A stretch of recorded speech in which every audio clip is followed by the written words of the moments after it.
Hello friend, welcome back to this series. इस series में हमने ब्रिटिश भारत में बनने वाले कानूनों को लागू करने के लिए लाए गए विभिन्न अधिनियमों को देख रहे थे, जिसके तहत अभी तक हमने 1773, 1781, 1784, 1786, 1793 और 1813 के एक्ट को देख लिया है और समझ लिया है। अगर अभी तक आपने उन वीडियोज़ को नहीं देखा है तो लिंक नीचे डिस्क्रिप्शन बॉक्स में दी गई है, आप जाएँ और उन वीडियोज़ को देखें। इसके साथ साथ दोस्तों, national park and schedule of Indian constitution का भी प्लेलिस्ट का लिंक नीचे डिस्क्रिप्शन बॉक्स में दिया गया है, आप जाएं और उन वीडियोस को भी देखें।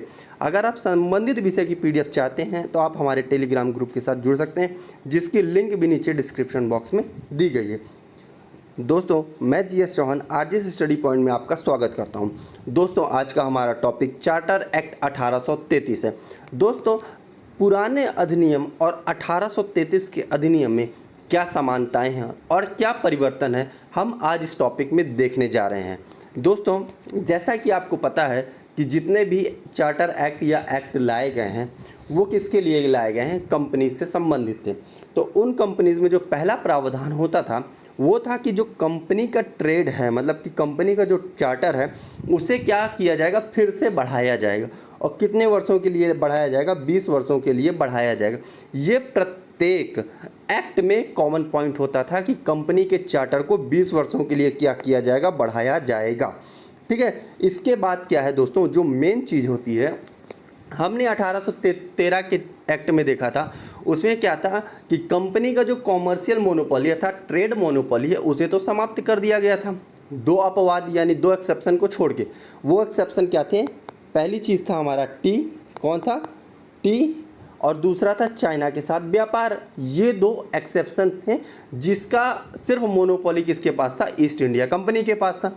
और बाकी सब ट्रेड से संबंधित मोनोपोली 1813 के एक्ट में समाप्त कर दिया गया था। लेकिन 1833 के एक्ट में क्या किया गया कि अब जो है टी, मतलब T trade in India and trade with China, ये दोनों जो अभी तक अपवाद थे 1813 के एक्ट में, इसको भी समाप्त कर दिया गया। अर्थात अगर अब हम कहें कि जो कंपनीज का कॉमर्शियल मोनोपोली है वो टोटली एंड हो गया है, अर्थात कहा जाए तो वो पूर्णतः क्या हो चुका है? समाप्त हो चुका है। पूर्णतः समाप्त होने का मतलब क्या है कि अब कंपनी के पास टी ट्रेड भी अधिकार नहीं रह गया और चाइना के साथ व्यापार का भी अधिकार नहीं रह गया है। वही लिखा हुआ है कि चाय और चीन के साथ व्यापार भी कंपनी के एकाधिकार को समाप्त कर दिया गया। अर्थात कंपनी के व्यापारिक एकाधिकार को क्या कर दिया गया? पूर्णतः समाप्त कर दिया गया। अर्थात अब उसके पास कोई भी मोनोपोली नहीं रह गई है। अब क्या होगा जब हम लोग क्या कर देंगे, मोनोपोली पूरी तरीके से समाप्त कर देंगे, तो जो भारत का व्यापार है, जिसकी चाह प्रत्येक यूरोपीय व्यापारी के लिए है कि हम जाएं और भारत के साथ व्यापार करें, भारत के साथ ट्रेड करें और अधिक से अधिक लाभ की प्राप्ति करें, जिसकी प्राप्ति कौन? ईस्ट इंडिया कंपनी के कर्मचारी कर रहे हैं। तो अब वो क्या होगा, वो भारतीय बाजार जो है सभी के लिए क्या हो जाएगा? ओपन हो जाएगा। अभी तक हमने दो प्रावधान देखा। पहला प्रावधान हमने क्या देखा था कि जो चार्टर है कंपनी का वो अगेन क्या कर दिया गया? 20 वर्षों के लिए बढ़ा दिया गया। 20 वर्षों के लिए बढ़ाने का मतलब है कि कंपनी को व्यापार करने का अधिकार 20 वर्षों के लिए और कर दिया गया।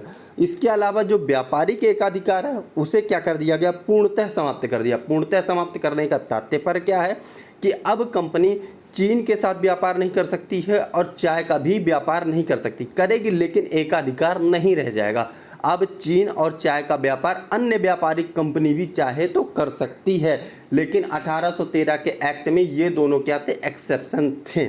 इसके बाद क्या होता है दोस्तों, एक प्रावधान क्या किया गया था, जो कंपनी के जो जितने भी ऋण और लाभांश हैं, कंपनी के जितने भी डेब्ट्स एंड डिविडेंड्स हैं, वो उसका भुगतान कहाँ से होगा? भारतीय राजस्व से किया जाएगा। उसका भुगतान कहाँ से किया जाएगा? भारतीय राजस्व से किया जाएगा।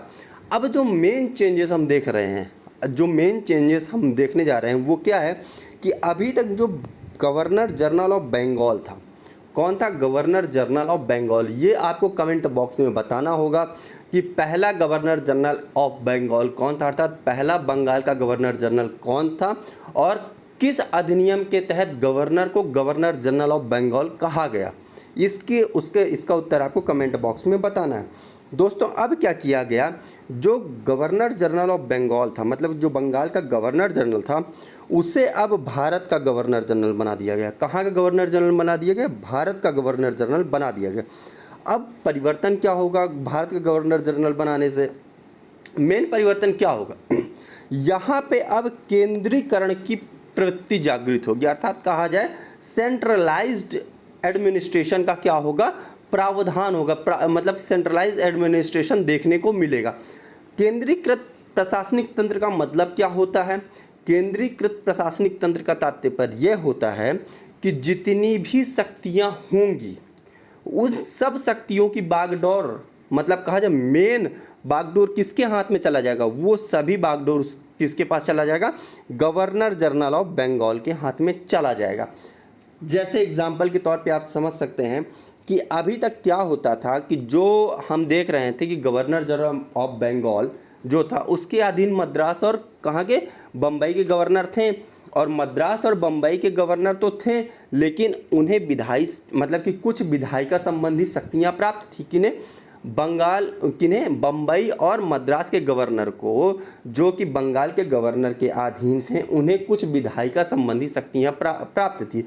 अर्थात बम्बई और मद्रास के गवर्नर अपने क्षेत्र में, अपने क्षेत्राधिकार में कुछ कानूनों का निर्माण कर सकते थे। लेकिन अब क्या हो गया? जब से गवर्नर जनरल ऑफ इंडिया हो गए, वो जो अधिकार मद्रास और बम्बई के गवर्नर को प्राप्त थे विधायिका संबंधी, वह सब क्या हो गए? टोटली समाप्त हो गए। और जब समाप्त हो गए वह सभी विधायिका संबंधी अधिकार किसके पास चले जाएंगे? गवर्नर जनरल ऑफ इंडिया के पास। और भारत का पहला गवर्नर जनरल ऑफ इंडिया कौन था? तो उसका नाम क्या है? बेंटिक, विलियम बेंटिक भारत का पहला गवर्नर जनरल ऑफ इंडिया था। इसके साथ साथ क्या परिवर्तन देखने को और मिलता है? तो जो हमारी गवर्नर जनरल की काउंसिल थी, क्या थी? गवर्नर जनरल की जो काउंसिल थी उसमें पहले 3 सदस्य हुआ करते थे।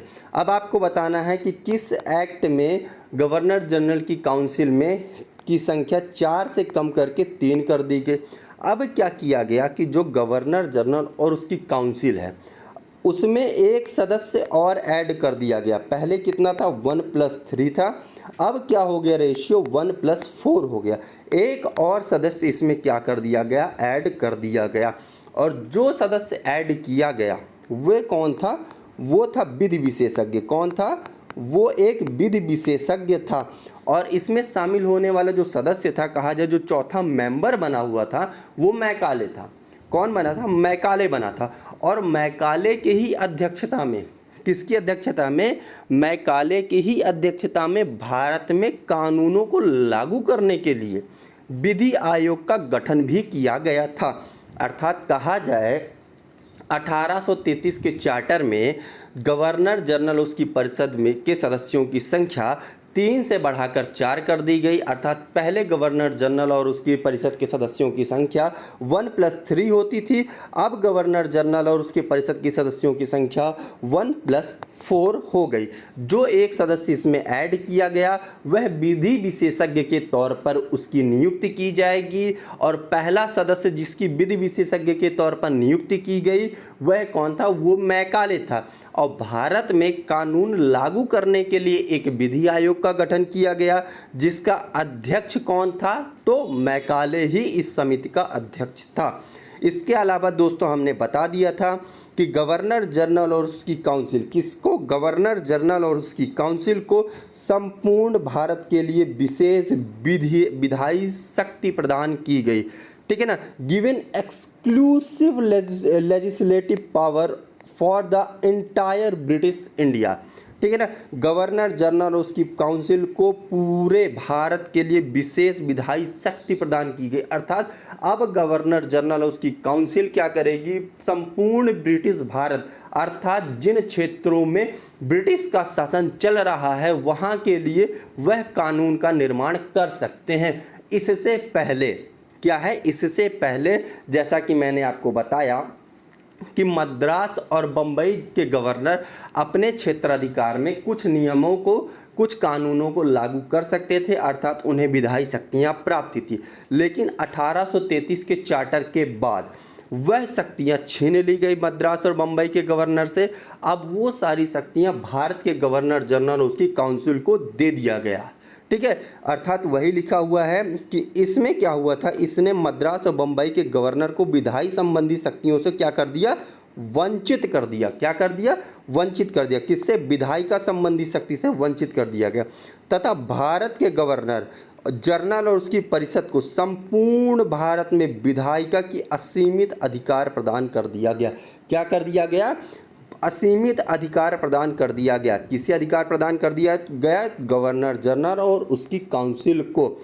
इसके अलावा दोस्तों अगर आप चेंजेस देखेंगे इसके साथ दोस्तों, जो गवर्नर जनरल और उसकी परिषद है तो उसके पास जो था नागरिक और सैन्य अधिकार भी दे दिया गया। अर्थात क्या कर दिया गया, अर्थात हमें क्या है, अभी तक जो था शक्ति ऐसे ऐसे चल रही थी, ठीक है ना, अब उसका मेन सोर्स ये कर दिया गया, अब सारी शक्तियां जो है सेंटर से लागू होंगी। अर्थात केंद्र में कौन है, गवर्नर जनरल ऑफ इंडिया बैठा है, अर्थात सभी शक्तियां उसमें निहित होगी, चाहे रेवेन्यू से संबंधित शक्ति हो, चाहे सैन्य से संबंधित शक्ति हो, चाहे नागरिक से संबंधित शक्ति हो, चाहे विधायिका से संबंधित शक्ति हो, चाहे जिस प्रकार की शक्ति, उसका मेन सोर्स कौन बन गया, गवर्नर जनरल ऑफ इंडिया। इसका मतलब क्या हुआ दोस्तों, इसका मतलब ये हो गया धीरे धीरे क्या हो रहा है, कंपनी का नियंत्रण कम होता जा रहा है ब्रिटिश भारत क्षेत्र से, और ब्रिटिश क्राउन का नियंत्रण धीरे धीरे क्या हो रहा है, बढ़ता जा रहा है। इसके अलावा दोस्तों जो मेन चेंजेस हम देख रहे हैं वो क्या था कि भारत में जो दासता का प्रावधान था, जो भारत में अभी तक दासता का प्रावधान चल रहा था, तो ब्रिटिश क्षेत्र से दासता को समाप्त करने का क्या किया गया, प्रावधान किया गया। दोस्तों यहाँ पे प्रति नहीं है, यहाँ पे क्षेत्र है, यहाँ पे क्या है, क्षेत्र है, यहाँ पे प्रोविंस लिखा है, ठीक है।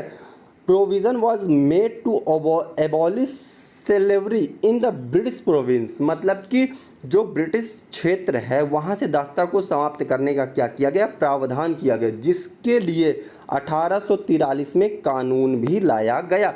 इसके अलावा एक महत्वपूर्ण बात ये थी कि अब इन्होंने क्या कहा, ब्रिटिश सरकार ने, कि हम भारतीयों को भी क्या है, भारतीयों को भी किसी भी पद, कार्यालय और रोजगार को प्राप्त करने के लिए भेदभाव नहीं करेंगे, अर्थात उन्हें वंचित नहीं करेंगे, चाहे वो धर्म के आधार पे हो, जाति के आधार पे हो, लिंग के आधार पे हो और स्थान के आधार, किसी भी आधार पे हम उनसे क्या करेंगे, भेदभाव नहीं करेंगे। जिसके लिए उन्होंने सिविल सेवकों, किसके लिए, सिविल सेवकों के चयन के लिए खुली प्रतियोगिता के आयोजन का भी प्रयास किया था। अर्थात भारतीयों को भी अब क्या सिविल सर्वेंट के रूप में नियुक्त किया जाए, जिसके लिए हम ओपन एग्जाम क्या है, कंडक्ट कराएंगे। लेकिन वह क्या है, जिस मंतव्य के साथ यह प्रावधान लाए थे वह मंतव्य उनका पूर्ण नहीं हो सका। क्यों नहीं पूर्ण हो सका, क्योंकि जो बोर्ड ऑफ डायरेक्टर्स थे उन्होंने क्या कर दिया, इसका विरोध कर दिया। उन्होंने जब विरोध कर दिया गया तो ये प्रावधान क्या हुआ, लागू ही नहीं हो पाया। क्या हुआ, ये प्रावधान लागू ही नहीं हो पाया।